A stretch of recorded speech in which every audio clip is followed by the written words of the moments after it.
na gaya ng sinabi ni Zaldico, ang Presidente Marcos Jr., ang sinasabi ni Amy Marcos na kapatid niyang bangag, ang punot dulo ng issue ng korupsyon sa Pilipinas. So pero kita nyo ha, parang siya ang hero na ako lang ang presidente na humabot sa mga kurap. Paano naman hahabulin ang mga kurap? Talaga naman ikaw ang punot dulo niyan. Bakit? Una-una, ikaw ang namili kay Tambaluslos para maging speaker. Si Tambaluslos ang namili kay Zaldico. At ang si Zaldico nagpatupad ng order. Yung huling revelasyon ni Zaldico, mag-insert ng 100 billion para nakawin pa ng presidente mismo. At siya mismo nagde-deliver ng 25% para kay presidente. No? Pero ngayon, no, pakikinggan mo ang Marcos Jr. Wow, pakukulong ko si Diskaya. Si Diskaya, yan ay naging instrumento lamang ng mga politiko para mapera yung pondo na nakalaan sa flood control. Kung wala namang mga politiko na nasa likod ng mga pagnanakaw sa taong bayan, wala rin magiging papel ang mga kontrista gaya ni Diskaya. Hindi ko sinasabi na wala silang pananagutan. Meron talagang pananagutan, no? Pero kung hindi din dahil sa kanilang mga sinisiwalat, hindi natin malalaman kung sino talaga ang tunay na mastermind sa likod ng pagnanakaw sa bayan. Ganyan din nga yung kaso ni Zaldico, no? Kung hindi nagsalita si Zaldico, wala pa talaga tayong pruweba na pananagutan ay ang pananagutan ay talagang umaabot sa ulo sa presidente mismo. Ang kauna-unahang testimonya na ganyan nga ay galing kay Zaldico. Kaya nga, maski alam natin na imposible hindi kumita si Zaldico pagdating ng taktang panahon. Kapag panahon na talaga para habulin ng mga nagkasala sa taong bayan, kinakailangan natin ang testimonya ni Zaldico. Pero hindi lang yan ang ginagamit nilang mga issue para lihisin ang ating atensyon. Aba, yung mga pagpasa daw ng anti-dynasty law na dapat naman in 1987 pa ginawa ng Kongreso dahil nabuo naman ng 1987 Constitution, 1987 pa, at sinasabi doon na talagang Kongreso ay dapat magpasa ng batas tungkol sa mga dynasties. Aba, ulipasa din ngayon, binigyan ng certification as urgent ng Presidente ang magpasa ng anti-dynasty law. No? Bakit kaya?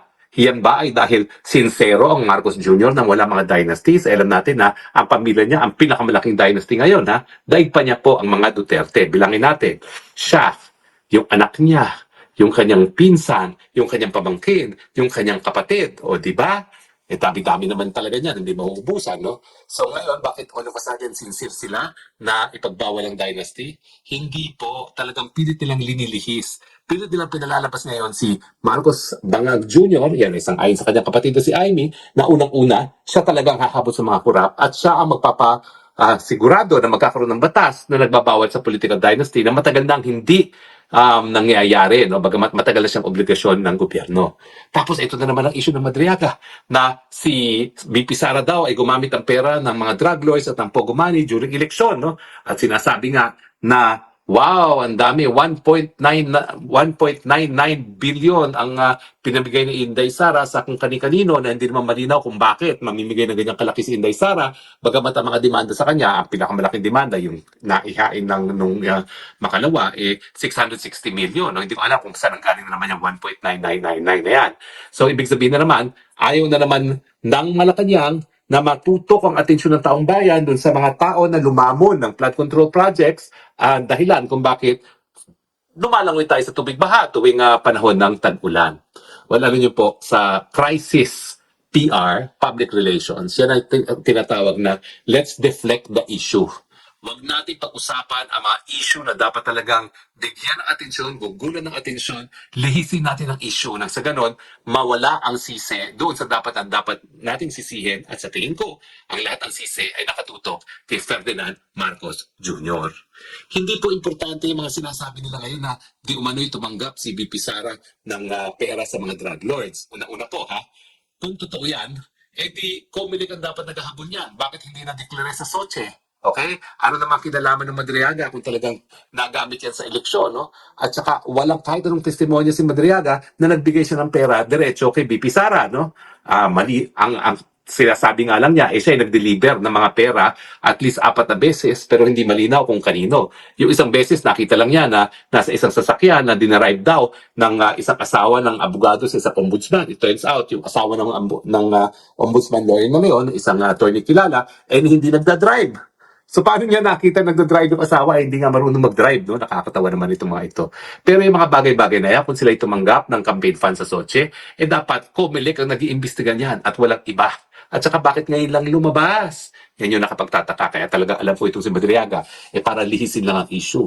Dahil sa katagal-tagal naman nakakulong na siya, 2023 pa siya nakakulong, magtatatlong taon na siya sa kulungan, bakit ngayon lang siya nagsasalita? At bakit dun sa kanya mga counter affidavits na ginamit niya laban dito sa kasong kidnapping na nakabinbin ngayon dahil lang kung bakit siya nakakulong, wala naman siyang kahit anong sinabi na siya ay taong gobyerno nung nakaripas.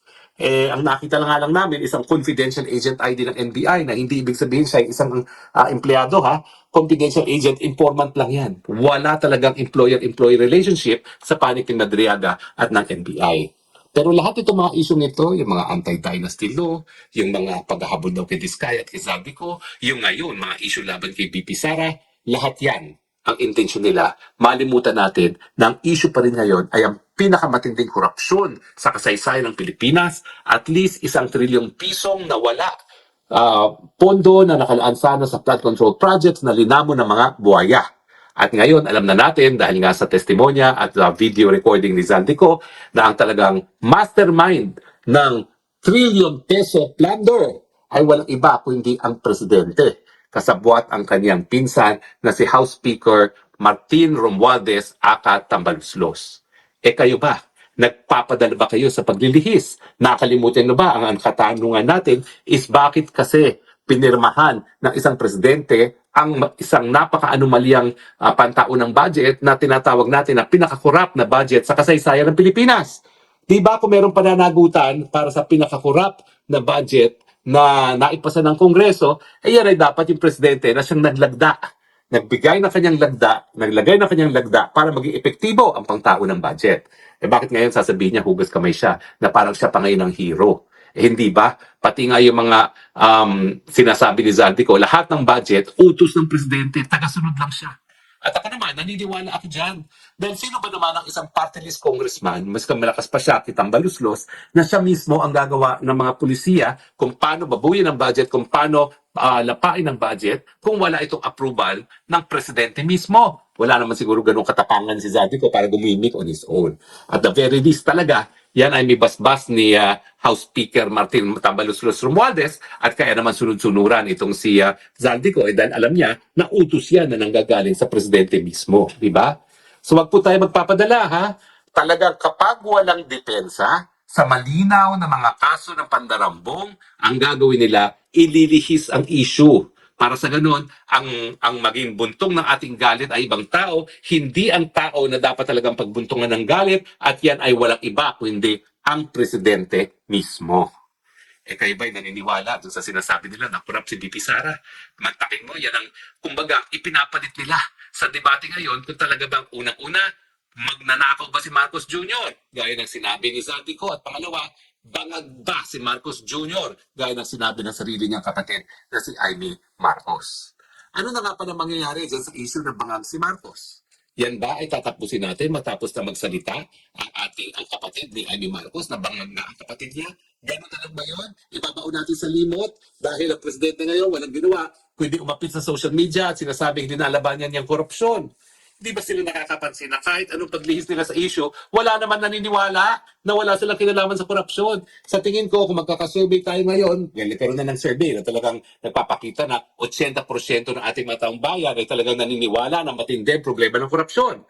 Pero ang dapat na i-survey ngayon, naniniwala ba kayo na gaya ng sinasabi ni Marcos Jr., siya walang kinalaman dito sa mga pagnanakaw nito? Sa tingin ko, kung kayo naniniwala na walang kinalaman ng Presidente Marcos dito sa issue ng corruption ngayon, lalong-lalo na sa flood control, akitera po kayo, may bebenta ako sa inyong lupa sa ilalim ng tubig. Dahil wala po, talagang super bobo na lang maniniwala na walang kinalaman ng presidente. Dahil unang-unang nga po, siya ang nagpo-propose ng pantao ng budget at siya rin ang pumipirma ng pantao ng budget. Siya rin ang talagang arkitekto ng pagdanais na siya ay manatili sa pwesto miski matapos ng 2028 at siya rin ang autor noong solusyon para mawala ang banta sa kanilang plano na manatili sa pwesto beyond 2028 at yan nga ay sirain ang Inday Sara Duterte. Mabuti na lang talaga matalino ng taong bayan. Kahit anong ibato nila kay BP Sara, pinaka-trusted pa rin si Inday Sara, pinaka-satisfied pa rin ang taong bayan kay Inday Sara. At syempre, kung magkakaroon ng eleksyon, bagamat lahat ng putik ay binato na kay Inday Sara pa rin ang iboboto ng taong bayan. Ang inaasahan ng mga bangag, Dahil matagal pa raw ang 2028, may panahon pa silang sirain si Inday Sara Duterte. Kaya nga yung mga Madriagang yan, lumalabas. Pero mabuti na lang talaga, hindi rin pinaniniwalaan si Madriaga kasi nga, I took up the law at San Sebastian College. Instead of I took up law at San Sebastian College. Kasi sino ba naman yung natapos ng kolehiyo, natapos ng law school na hindi man lang marunong ng basic grammar, no? Hindi na makapaniwala yan. Tsaka syempre, yung nakakatawa nga, sinasabi niya, kaya sila magkasama ni Pipi Sara, dahil magkasama sila sa San Sebastian Law. Kaidaran ko pala yung Madriaga na yan. No? Kaya lang, 1995 daw siya nag-graduate, no? At 1995 din siya hindi pumasa ng bar, no? Pero kung magka-calculate po kayo, 1995, teenager pa lang si Inday Sara Duterte, paano naman siya magiging estudyante ng batas at paano naman sila naging magkasabayan dyan sa San Sebastian Law? Well, ang katotohanan po niyan, ang pagkakaalam ko, parang isang semestre o isang taon lang nag-San Sebastian si VP Sara dahil siya naman yung nagsimula ng kanyang pag-aaral ng batas sa San Beda Law. So sandali-sandali lang po siya nag-San Sebastian at syempre ang karamihan ng mga naging kaklase ni Inday Sara ay mga taga San Beda pa rin. Bagamat totoo po na talagang nag-graduate siya sa San Sebastian Law School. So kayo po, taong bayan, nasa sa inyo na yan. Ang gusto nila, makalimutan nila ang issue ng magnanakaw ba ang Marcos Jr. at bangag si Marcos Jr. Hindi ko na po tinatanong kung bangag si Marcos Jr. ha. Sinagot na po yan ang sarili niyang kapatid. Sinagot na po yan ang pulboronic video. Sinagot na po yan ni Agent Morales at na kanyang confidential source. Sinagot na po yan ni Cathy Binag at sinagot na po yan ni Tatay Digong dahilan kung bakit nakakulong ngayon si Tatay Digong sa dahig. Ang issue, taong bayan, alam na natin na bangag ang presidente. Alam na natin hindi niya kayang bigyan ng solusyon ng taong bayan. Anong ginagawa natin? Nagmarcha tayo, nagrally tayo, ang lalaki ng rally natin. Pero ano pa rin ang ginagawa natin? Nandyan pa rin ang bangag. Hindi pa rin nagkakaroon ng solusyon ng aking problema. Nandyan pa rin ang ekonomiya natin na patuloy nang bumabagsak. Yung ating turismo na talagang pinakamasama na sa buong Southeast Asia. Yung ating piso na pinakamahina na sa buong daigdig. At ating stock market na pinakamahina na sa buong daigdig. Ano pang gagawin natin? Naintindihan ko kung bakit isang beses isang taon nais ang mga Pilipino maging maligaya tuwing araw ng Pasko, no? Pero siguro naman, matapos ang Kapaskuhan, pagpasok ng Enero, huwag na nating antayin pang Pebrero. Gamitin na natin kapangyarihan natin bilang mamamayan na tunay na soberenya ng bayan, nasisantihin na ang presidente na alam nating wala ng karapatan manatili sa pwesto dahil siya ay korap, dahil siya ay wala sa tamang pag-iisip, dahil sangayon sa sarili niyang kapatid, siya ay bangag.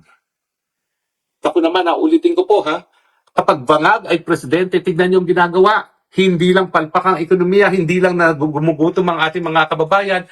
Nako, kinakaladkat pa tayo sa gerna, wala naman tayong kinalaman. Ang buong akala nitong bangag na ito, re-resbakan tayo ng Amerika. Ano sabi ng Amerika? Hindi, hayaan mong Taiwan magbayad doon sa mga EDCA bases na gagamitin natin kung didepensahan natin ang Taiwan. Hindi ba malinaw yon? Na wala talaga tayong interest dyan na yung ating mga base militar na gagamitin para lang maprotektahan ng Taiwan. Pero bakit naman tayo makikihalo dyan sa issue ng Taiwan, ganun talaga naman ang buong daigdig. Kinikilala, meron lamang isang China at hindi po pwedeng maging isang independenteng bansa ang Taiwan.